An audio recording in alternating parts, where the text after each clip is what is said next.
Aesthetic by nature but well-versed in the rigors of ruling an empire, Shah Jahan was the penultimate great Mughal before the sun started setting on the empire. He was known to be the best-looking of the great Mughals, and his good looks were not spoiled by negligible signs of smallpox marks on his face. He was a connoisseur of jewels, and even old hands in this field would seek his opinion about the matter. He was an agreeably good singer, as reported by the members of the small coterie of courtiers whom he so entertained. Fond of the good life, he spent lavishly on exhibiting his wealth with a view that such display added to the dignity of the empire. His cultural and political initial steps are described as a type of the Timurid Renaissance, in which he incorporated historical and political bonds with his Timurid heritage. He was the third son of the Mughal Emperor Jahangir and the Rajput Princess Manmati, and was born in Lahore in 1592. After being engaged for 5 years to the Persian lady Arjuman Banu, he married her in 1612 and had 14 children from her. 7 of them survived to adulthood. She was also the niece of Empress Nur Jahan, whose father and brother became chief ministers of the empire. As Prince Khurram, he ruled the empire in a troika in conjunction with Nur Jahan and her brother, who happened to be Khurram's father-in-law, as Emperor Jahangir gave up many of his functions to the troika.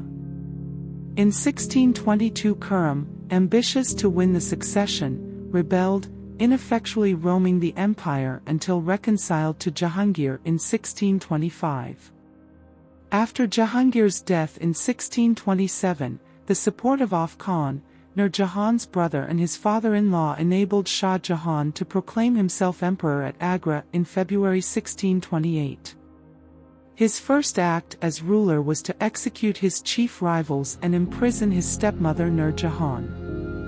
Upon Shah Jahan's orders, several executions took place on January 23, 1628. Those put to death included his own brother Sharyar, his nephews Dawar and Gurshasp, sons of Shah Jahan's previously executed brother Khusro, and his cousins Tamuraz and Hosang, sons of the late Daniel Mirza. This allowed Shah Jahan to rule his empire without contention. Shah Jahan's reign was notable for expansion as well consolidation of his empire, which, in size, prosperity, and development of the arts and architecture, was destined to become unrivaled in his time. He himself led the costly military campaign into the south, and in 1636 Ahmadnagar was annexed and Golconda and Bijapur forced to become tributaries. Mughal power was also temporarily extended in the northwest. In 1638, the Persian governor of Kandahar Ali Mardan Khan surrendered that fortress to the Mughals.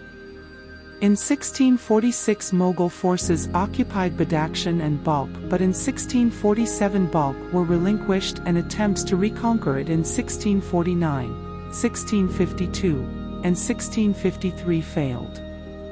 The Persians reconquered Kandahar in 1649 and it was never recovered by the Mughal Empire.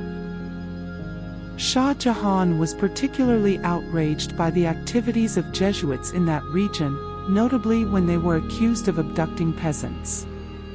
On September 25, 1632, the Mughal army raised imperial banners and gained control over the Bandel region, and the garrison was punished. Despite this incident, Shah Jahan, like his ancestors, ignored building a strong navy and spent his resources mostly extending the frontiers of his land-based kingdom into southern, eastern, and western regions. His empire included newly captured Assam and expanded in every direction. At Delhi, Shah Jahan built a huge fortress palace complex called the Red Fort, as well as another Jamia Masjid, which is among the finest mosques in India. After shifting his capital to Delhi, the new city Shahjahanabad was built, having open boulevards, spacious houses, and, most of all, the Red Fort meant to house the imperial family, the bureaucracy, and troops. Cities such as Agra, Lahore, Srinagar, Thatta, and Burhanpur were chosen to house immensely beautiful Mughal buildings. Shah Jahan employed Iranian and Indian engineers to design mosques, canals, forts, palaces, and gardens, and his architecture blended Persian, Turkish, and South Asian traditions. Usually built with red stone and topped by white marble, these buildings were decorated by specially designed multicolored tiles embodying Quranic calligraphy. By this time, Mughal art had already assumed a unique and synthesized personality in various realms of architecture, calligraphy, miniatures, textiles, ceramics, jewelry, and other metallic works. Despite this glittering wealth, however, the empire had its own share of problems, including periodic famines, and Shah Jahan is often accused of being unresponsive to the basic needs of ordinary people. To finance his buildings all over the subcontinent, Shah Jahan raised land revenue to half of agricultural produce and thus shifted the financial burden to farmers and landowners.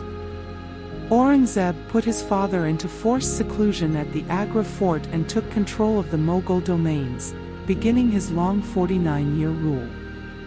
Shah Jahan lived his remaining 8 years officially confined to his palace in Agra fort, nursed by Jahan era and never visited by Aurangzeb, although both often exchanged accusatory letters. In January 1666, an ailing Shah Jahan pardoned Aurangzeb and expressed his wish to be buried next to his wife in the Taj Mahal.